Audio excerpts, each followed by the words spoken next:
Support comes from Sunday Morning Cafe, presenting Resilience and Creativity, a concert and interview with Royce Martin, creator of Swag Time, and resilience researcher Dr. Tom Wagner on August 2nd, sundaymorningcafe.com. From the St. Louis Public Radio Newsroom, this is The Gateway. It's Friday, July 24th. I'm Abby Larico. St. Louis County neighbors are pushing back against a proposal to fill a nearby quarry with construction waste. There's no environmental impact study. There's no serious stormwater management. We don't know anything about the groundwater at the time. What we do know about the plan with STLPR's Kate Grumke, plus a lethal fungus making its way to Missouri, could put a federally endangered plant at further risk. It's knocking on our door. Our Annison Krebs Carr will teach us more about that endangered plant and the fungus that threatens it. These stories coming up after this news on The Gateway. A man accused of seriously injuring a Ferguson police officer during a protest commemorating the 10th anniversary of Michael Brown's death pleaded guilty yesterday morning. As STLPR's Lucretia Wembley reports, proceedings wrapped up on the second day of Elijah Gant's trial. Sentencing is set for November. 30-year-old Elijah Gant pleaded guilty to second-degree assault and resisting arrest, both felonies. He's accused of running full speed into Ferguson police officer Travis Brown during a protest in August 2024, causing Brown to fall down and hit his head on the pavement. Brown suffered a traumatic brain injury and is still recovering 2 years later. Ryan Krupp is Gant's attorney. He wanted to have the opportunity to take responsibility for his actions in a way that can start the process of healing for the family. Elijah is a very kind and caring person, and that's something that gets overshadowed. Ferguson Police Chief Troy Doyle says although Gant took responsibility for his actions, it doesn't give Officer Brown his career back. I'm Lucretia Wembley, St. Louis Public Radio. Missouri Senator Josh Hawley is pressing his colleagues to fund a program that could help St. Louis recover from last year's deadly tornado. St. Louis Mayor Kara Spencer is seeking between $1 and $1.5 billion for community development block grant disaster recovery funds, which could help rebuild housing in the area of the city affected by the tornado. Hawley says Congress needs to act so St. Louis can get that money. It's not as if Missouri is just sitting on its hands and, we could be applying for money and we're not doing it. No. The governor, the mayor, they have applied for and gotten everything that is currently available. Congress needs to authorize further relief. Missouri's other Republican Senator Eric Schmidt and Democratic Congressman Wesley Bell have also been supportive of efforts to obtain disaster funds. Following a federal investigation, the special school district in St. Louis County will no longer use certain practices that isolate or restrain students. STLPR's Hiba Ahmed reports. The U.S. Department of Justice said earlier this year the district was in violation of the Americans with Disabilities Act after it found staff overused the practices across district schools. Teachers and staff are only supposed to use these practices as a last resort to prevent students from harming themselves or others. The DOJ investigation found staff at one North County school used the supine restraint nearly 400 times in 2 years. It also found that students had harmed themselves while they were separated from their peers for long periods of time. In a notice sent to staff, the district said the practices would be discontinued beginning this fall across all of its schools and partner districts in the county. The district supports over 20,000 students in the region who live with disabilities. I'm Hiba Ahmed, St. Louis Public Radio. What you see on your August primary ballot could depend on where you live. We're talking about those issues. One of them is Proposition 1. Hazelwood residents will get a new fire station if Proposition 1 is passed next month. As STLPR's Chad Davis reports, that new station would provide more space for storage and firefighter training. The city has 2 firehouses, and Proposition 1 would use up to $14 million in general obligation bonds to replace one of the stations. Fire Station 1 was built in the mid-1960s. It's less than half an acre and has limited space for storage, equipment, and emergency services. If passed, there would be an increase in personal property and property taxes. How much depends on the home's value. For example, a house assessed at $160,000 would lead to a $49 a year increase. Dan Luley is the city's fire chief. He says the current station isn't well equipped for modern emergency services. This isn't really driven by a firefighter desire to have a better house. It is driven by a desire to provide a better service. The issue will be on the August 4th ballot. I'm Chad Davis, St. Louis Public Radio. Check out more of the issues that'll be on the August 4th ballot at stlpr.org. Electric companies in the Midwest say new large-scale power lines are needed to get more energy into the grid to serve big customers like AI data centers. The companies argue reducing competition is the fastest way to do it. A group of utilities, including Ameren, is asking federal energy regulators to exempt power line projects from the competitive bidding process, or at least put it on hold for 5 years. Davis Strobridge is Director of Regulatory Strategy for ITC. That's one of the largest transmission companies in the country. He says it can take 16 to 20 months to select a company to build a large-scale power line. We need rules and regulations that do things quickly and don't have red tape involved. And removing this solicitation requirement would absolutely do that.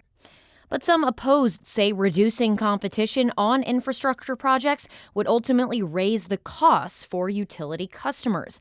St. Louis County Democratic State Senator Tracy McCreary and some other Missouri lawmakers are urging federal energy regulators to deny the request.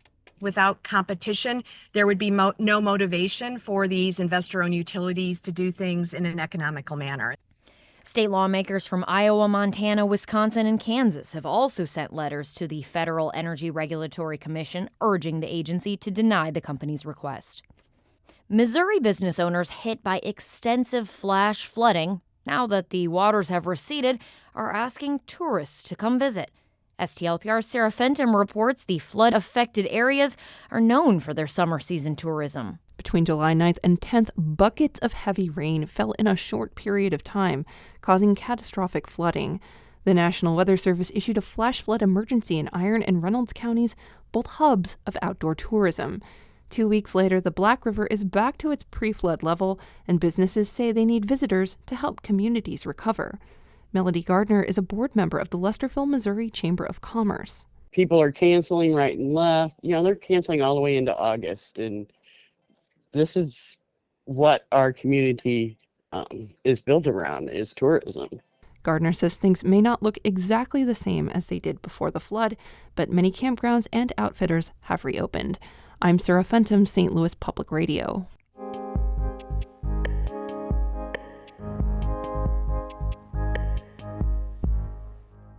A proposal to fill a quarry in South St. Louis County has some neighbors pushing back.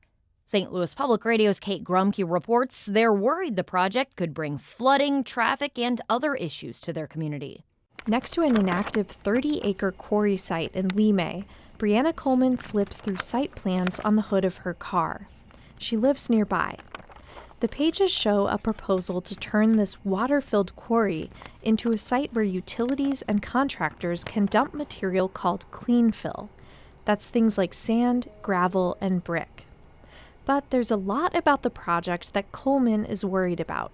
For one, where will all this extra water go? The water concern, there's no environmental impact study, there's no serious stormwater management.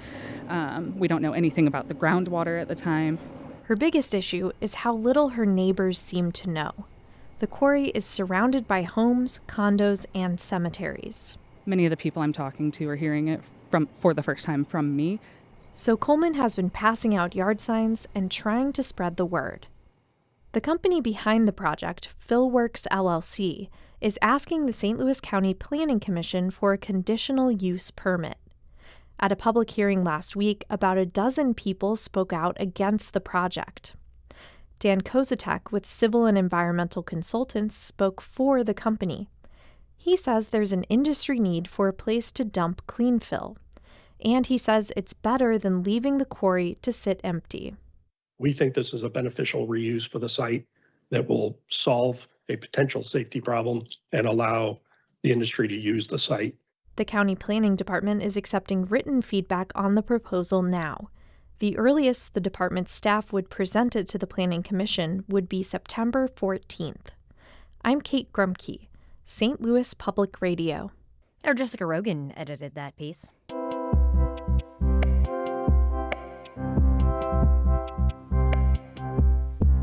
A federally endangered plant in Missouri is facing a new threat.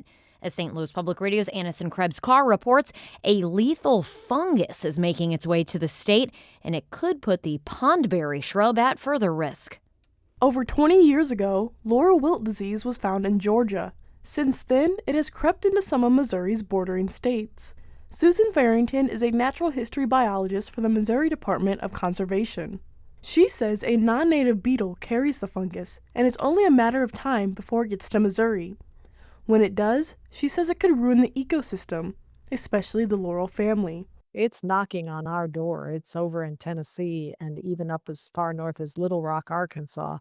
So it's very close to us, but has not yet reached us. The laurel family includes the spicebush, sassafras, and one shrub that's particularly at risk, the endangered pondberry. The pondberry struggles in the wild because of the way it reproduces and the loss of its wetland habitats. Farrington said the shrub could play a role in the environment that we don't even know, and the loss could be devastating. We don't know all the importance of every single plant and every single organism in our environment, but it's important to try to preserve all the pieces and not let them disappear because we don't understand how everything interacts. MDC's forest entomologist Robbie Deerhoff said that right now there isn't a way to lessen the damage caused by laurel wilt. What research has been done does not give us hope that there's any way we can mitigate it on the forest level, and we haven't heard anything if there's any kind of resistance out there. Deerhoff says she could receive an email anytime from someone who finds the disease in Missouri. She says that one way to prevent the spread of laurel wilt is not to move firewood across state lines. She says this lessens the risk of transferring insects and diseases. I'm Anison Krebs-Carr, St. Louis Public Radio. Our Fred Ehrlich edited that piece. The Gateway is a production of St. Louis Public Radio, a listener-supported service of the University of Missouri-St. Louis. Music by Ryan McNeely of Adult Fur. I'm Abby Larico, and from the St. Louis Public Radio newsroom, thanks for listening to The Gateway, and have a great weekend.